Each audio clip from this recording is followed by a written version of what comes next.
What's up, guys? So today we are going to be reviewing this 2019 Ford Expedition Limited. Now the Limited trim is like the mid-range trim. You could get the XLT, which is the base model, then you go up to the Limited, then you go up to the Platinum, and then I think you could go up to the King Ranch after that. Platinum and King Ranch are in Limited, they're all almost optioned the same, just have a few differences here and there. So this is almost pretty much fully loaded. Now, looking at the headlights, these are the upgraded LED headlights, full LED. And one thing I noticed is right here, it actually has like a little pixelated look in the glass. So it kind of has a cool design when they're on. It almost looks crystal-like. LED headlights are not standard on this vehicle, which I think is dumb considering the price point. Like a 2014 Corolla had LED headlight standard, and the Ford Explorer, which is a class below this, came with LED headlight standard before this. So I don't know why they threw in halogens on the base trims. And I read online that the halogens apparently aren't good and people have a lot of complaints about them. So if you're getting this, you might want to check the LED headlights package. But one thing that's good is the new 2023 Expeditions come standard with LED headlights. And I also like how you get LED turn signals as opposed to halogen ones. And then you get LED fog lights right here.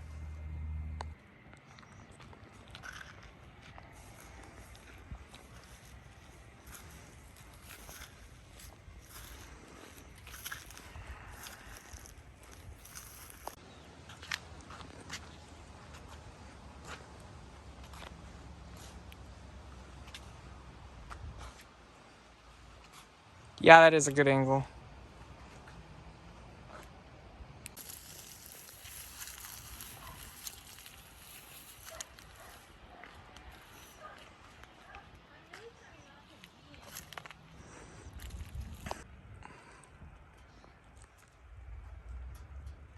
Now, let's get into the features. Let's start on the trunk, shall we? Now, looking at the rear, these are the upgraded LED taillights you get. LED taillights were not standard, which I think is dumb because the Ford Explorer has had them standard for like years before this came out. And the incandescent taillights you get on the more lower end models, they look really cheap. So I'm not a fan of that. Now, I also want to talk about the paint. This is the gray paint. I'm not a fan of gray cars because I think they're boring, even though I drive a gray car, but it's whatever. But the paint, I noticed if you look really close, it's really hard to see any swirl marks or any little scratches. One thing I noticed about Mazda paints and Kia paints is they tend to show a lot of swirl marks and a lot of scratches. So that's what I really like about Ford paints, is they seem to be really durable and there's not any paint chips on the front. And this doesn't have the PPPV protection film. Now, let's open up the trunk, shall we? This has a foot activated liftgate, so if you have the key in your pocket, just kick it. It doesn't always work, but it seems to be working now, so I think you have to really like find out where it is, because I noticed sometimes when I tried opening it, it wouldn't open, so you just got to figure out where it is. Now, looking at the trunk, this is with the third row seats up. I forgot to mention also, this is the normal model. You could get an Expedition Max, which extends the length of this vehicle a little bit and gives you a little bit more trunk space. But honestly, this has enough trunk space, especially with the third row seats up. You could fit some groceries, but if you're going to be going on a long trip, you're going to want to fold the third row seats or get the Expedition Max if you're carrying a lot of people and putting a lot of stuff in the back. But see right here, you get the power folding rear seats. And honestly, I feel like this is a little bit confusing. 3L means third row left side, 2L means second row left side, 3R means third row right side, and I think we know what 2R means. Believe it or not, that took me a pretty decent amount of time to figure out what those meant. I don't even know why. It's kind of self-explanatory, but for some reason it confused me. But let's press the button and fold it down. And just like that, they fold down by themselves. Oh, and it folds the headrest too. Wow, it seems to do everything for you.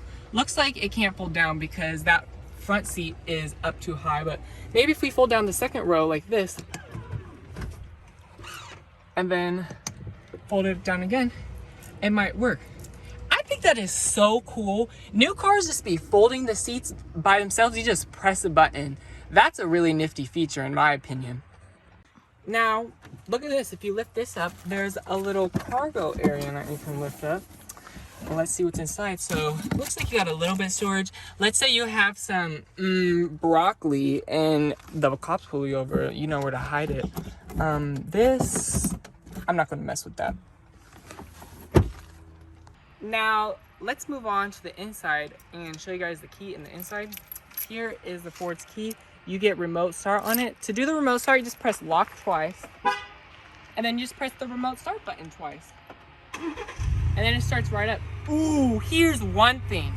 An issue with these Fords is it'll have a rough start. So that actually happened on my dad's car, and it took literally like almost a year to fix because it took them so long to take it in. And then once they finally got it fixed, it took months to get the parts. But the problem is when you start it up, it'll make a sound. And my neighbor has a F-150 Raptor with the 3.5 EcoBoost that this has, and it makes the same noise when you start it up. So that seems to be a pretty common issue on these Ford Expeditions. But let's get in, shall we? This has keyless entry with push button start standard on every model. And one thing I like is you get keyless entry on all doors. So if you have the key in your pocket and you're sitting in the rear, I don't know why you would have the key in your pocket, but you're just going to sit in the back seats. But if you do have that, you can just go like that and unlock it. And when you see that, the mirrors fold out. Same with when you lock it, they fold back in. And you just press this right here, this little sensor on top of the door handle, and then it locks it. And then you also notice when you open the door, these power running boards deploy, which is really nice. But I'm 6'3", I don't even need them. I could just get in the car without these running boards. Now, sitting in these seats, I really like these seats. This isn't the most high quality leather. In fact, it kind of feels vinyl-y. But the upside to that is these leather seats are actually pretty durable. We be having our big dog in the back, and he'll jump on the seats. His claws will poke into the seats, and he'll drool on the seats. They get all dirty and hairy, and they still look really new. They don't have any stains, they don't have any rips or tears, and they don't have any marks from the dog. So that's what I really like. And another thing I really like is this doesn't show oil and fingerprints. One thing I noticed about my Mazda's leather, and same with the leatherette seats in Mazda and the normal leather, literally the Napa leather, normal leatherette seats and leather, they all show oils and finger marks so much on the seats. These do not. You go like this and you don't see any oil marks. So that's what I really like. And I also really like, these are really comfy. They're really soft. You get 10-way power front seats with 2-way power lumbar. I wish it could have 4-way power lumbar, but it's whatever. At least you get lumbar on the passenger side. And then looking at the door panel right there, you got the seat memory right here, 3-position memory. And then you got 1-touch power windows for all 4 windows, up and down. Power folding mirrors right there. You got some, I think this is some fake wood trim. It feels really fake. It just feels like plastic. The platinum models will put some leather right there. And then you also get, this isn't leather, this is some plastic, but at least it has stitching to make it look a little bit more upscale. There was a black package that you could have got on this one that gave you some black mirror caps, some black wheels, and would have made this stitching red. I think that's pretty cool. And then the door panels, they're kind of small. They don't really have that much storage, but at least it goes all the way back, so you could put whatever you need in there. And then you get 2 cup holders right here. This is a speaker for the Bang & Olufsen 12 speaker sound system. It's not that good, honestly. For a car at this price tag, I expect a little bit more, especially because the Bose sound system in Mazda sounds better. I literally retrofitted a Fender sound system into my Volkswagen Golf, and it sounded better than this and had more bass. But the good news is, if you go for the Platinum model, it'll actually have an even higher upgraded sound system. So I feel like that one would be the better sounding sound system. But for a B&L sound system, it doesn't impress me. Looking at the controls down here, this moves your pedals back and forth. That's pretty nice. And then you also have a button right here, which moves your steering wheel to whatever position you want. I think that's a really nice luxury feature. And then these 2 buttons right here, this one folds down your rear seats, and then this one opens up the trunk. Now, looking at the infotainment system and the climate controls, you get tri-zone automatic climate control with heated and cooled seats. Heated and cooled seats come on every model that has leathered seats. So that's really nice. One thing to note is the Chevy Tahoe of this that competes with this, not the new one, the previous generation one. That one you had to really option up to get cooled seats. This one, you get cooled seats on the more lower models. Now looking at the infotainment display, this is where it looks the most dated. The new 2023 Ford Expeditions have like a huge new infotainment display, and I'm glad, because this one, it just looks really dated, especially with all this black plastic around it. With these buttons up here, this is your like hill descent control. You get lane keep assist on and off. It's a weird spot for that button. You get your auto start stop, and then 360-degree camera. That's really nice. That comes with the trailer tow package. Now this right here is how you control the trailer. So if you have a trailer hooked up, you can use this and it'll turn the trailer for you. That's some really cool technology. And this is your trailer backup control. So it'll do the brakes. So when you press the brakes, it'll press the brakes on the trailer, and then you use this to determine how much braking you want. Same with these arrows. Now going back to the display here, let's get out of the 360 mode. I'm not a fan of Ford's Sync 3 system. It's kind of confusing. This is a pretty confusing infotainment system in my opinion. Going to the settings, see, there's just so, it's kind of overwhelming. There's so many little menus to go, and then you go into more individual menus. One thing about this vehicle is it has ambient lighting, and here are all the colors you could choose from. Really, they give you, what is this, 10 colors, and 3 of them are shades of blue. Bruh, where's my yellow? I like yellow. But at least it's responsive. That's one thing, and it's not that slow. Honestly, there's worse infotainment systems, but there's also better infotainment systems. One thing I also forgot to say is with the trailer backup package, is this tows a maximum of 9,000 pounds.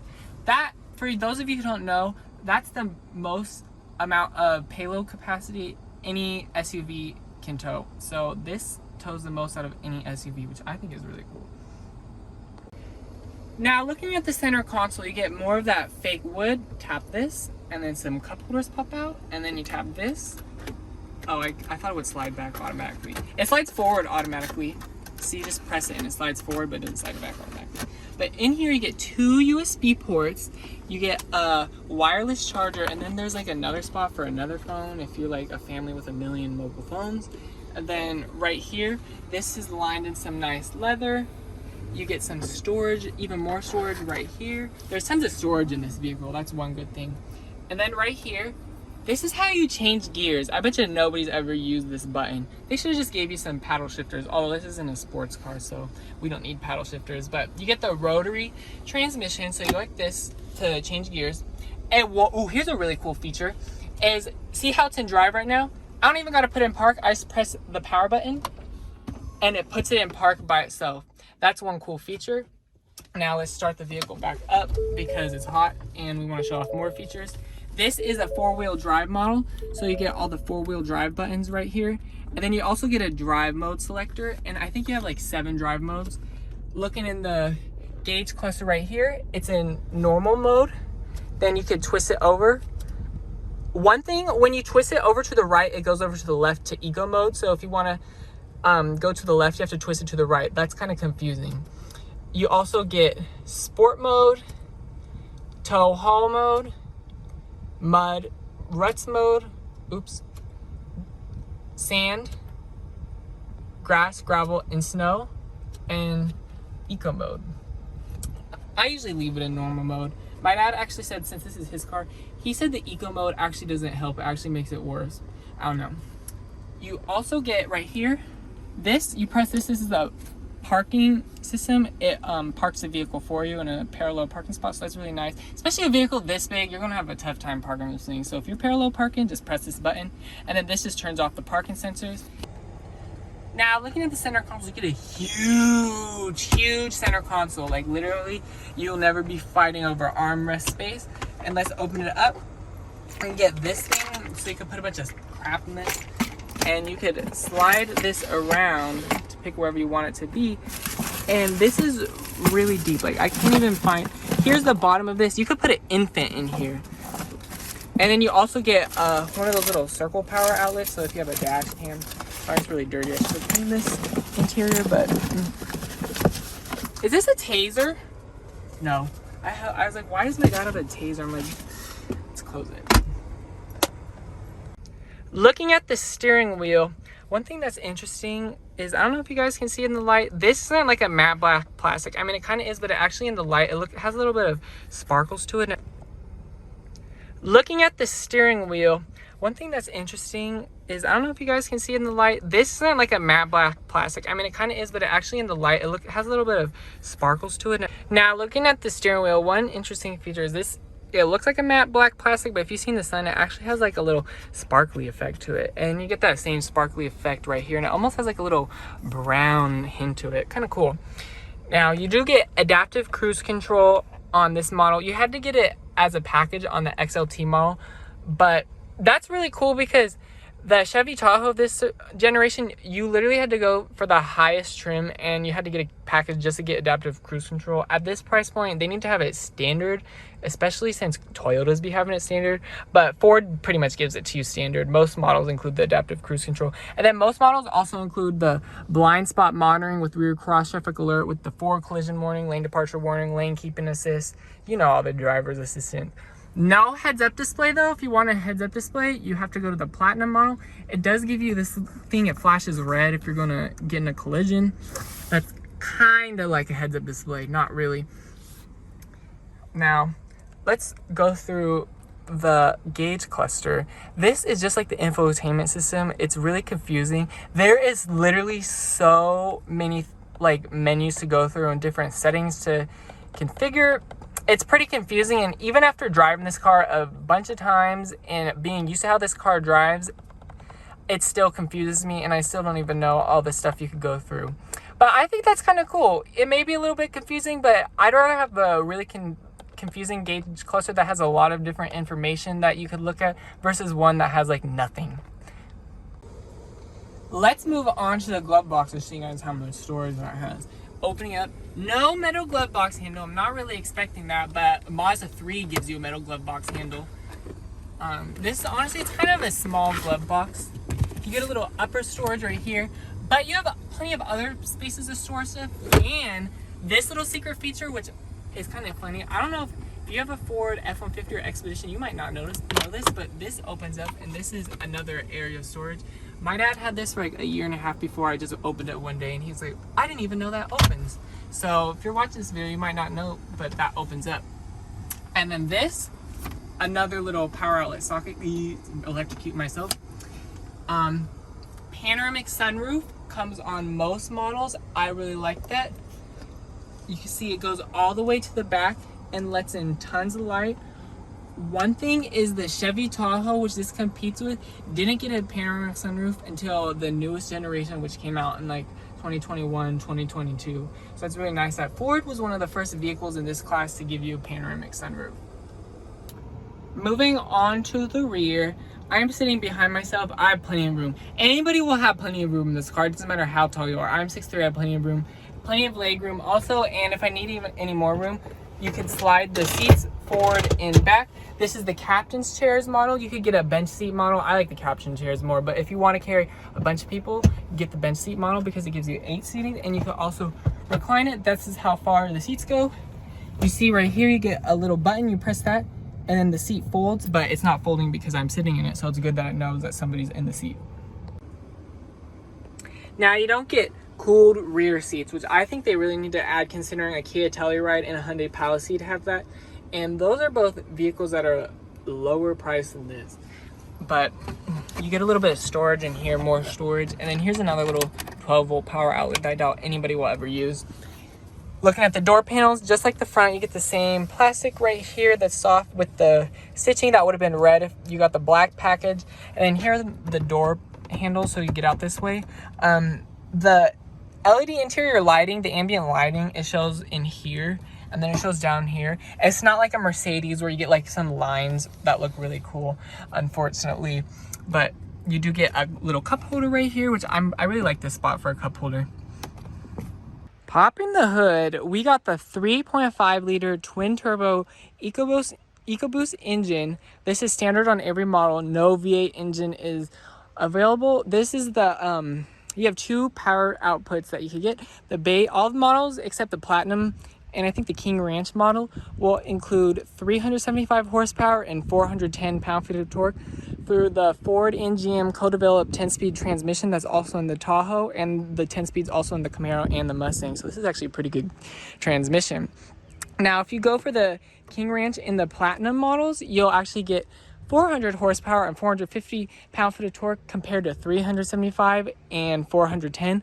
Another thing is the 2022 and 2023 models, they all have more horsepower now. So now you can get up to 450 horsepower and 510 pound-foot of torque. Actually 100 pound-foot of torque, that's a lot. Now, one good thing, all of this is a 2018, 2019, so obviously it's not going to really have that much issues.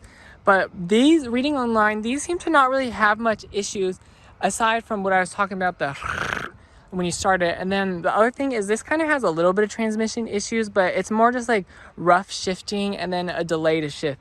I'd rather have that than a complete failure of a transmission. Although I think I have read that some of these 10 speeds do fail a little bit early. All right, now driving this thing, let's do 0 to 60. There's two people behind me, so okay, go. You can hear the turbos.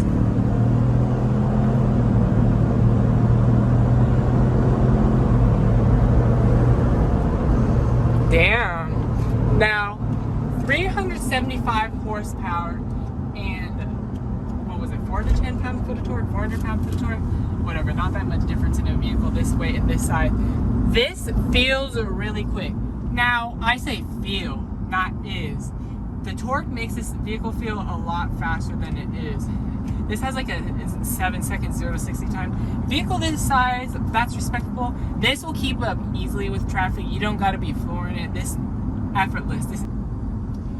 Now, I really like this 10-speed transmission. Y'all were saying there, it was shifting quick, and this thing keeps it in the power band. And if you see right here in the gauge cluster, you get a tiny little screen to the left that tells you which gear the transmission is in. Now let's accelerate onto the highway leisurely, because while we like doing the 0 to 60 and flooring it, that's not what most people are going to be doing in a vehicle this size. Most people are just going to be driving it like this. And driving it along, just driving it like you would normally, it shifts smoothly.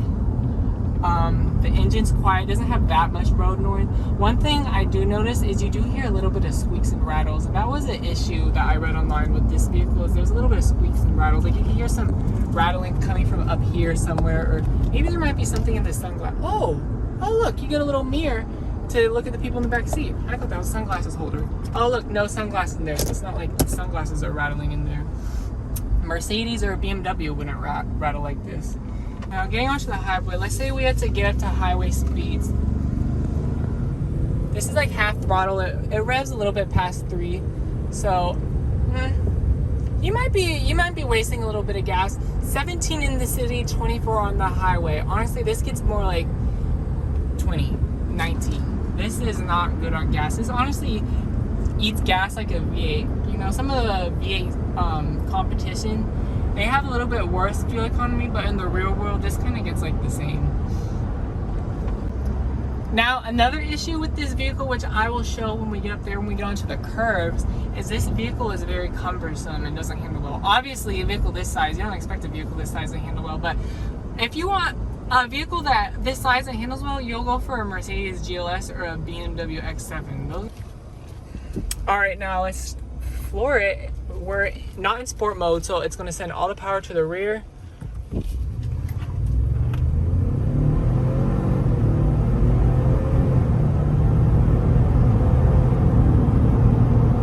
Transmission shifts quick and it keeps it in the power band, and you can hear the sound of the turbos. I really like how you can really hear the turbos. The V6 sounds good.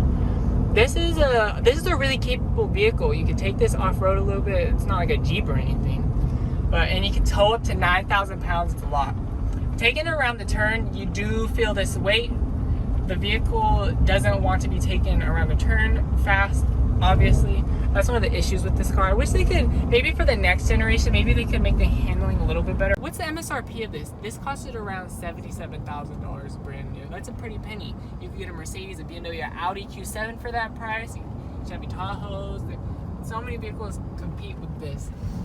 I would probably go for one of the luxury options, although those probably cost more to maintain. And yeah. Go. Now the other thing, this was $77,000 brand new, but this is a Ford, so you know it has mass. We almost killed a squirrel. this has massive discounts from it. Maybe not anymore, but when we bought it, this had massive discounts. Ford was giving us $10,000, not us, just anyone, $10,000 off the Expedition. So they were taking $10,000 off the MSRP. That's a lot. So this has an MSRP of around $65,000. I think there's an extra $2,000 upon trade-in. So $65,000 for this, that is a pretty penny. But then when you think of how capable this vehicle is, how big it is, how comfy it is, and what you can do with it, it makes kind of sense. Oh. Now, would I get this vehicle? No, I can't afford it. But if I could, I would probably go for an Audi Q7 or a BMW X7 over this, just because I like luxury vehicles. At this price point, honestly, this interior is unacceptable to me. And then the squeaks and the rattles, not a fan of that. The other thing, no auto dimming rear view mirror. You don't really need that. That's gonna be nitpicky, but Mazdas give that to you on lower end models. Literally, you could buy like 2 brand new Mazdas with auto dimming rear view mirrors for the price of this, and it doesn't give you auto dimming rear view mirror. And you don't even get an auto dimming side view mirror. Like any car at this point has them. Dead It's kind of ass. ridiculous for Yeah. $77,000 not to Literally- have a little feature like that. Yep, our Ford, we had a 1999 Ford Explorer that had an auto dimming rear view mirror, and then we step it up to this and we don't get that feature anymore. I kind of wish I had it, but it's just a little feature, so. Like and subscribe, or I'm gonna put a box of spiders in your bed tonight.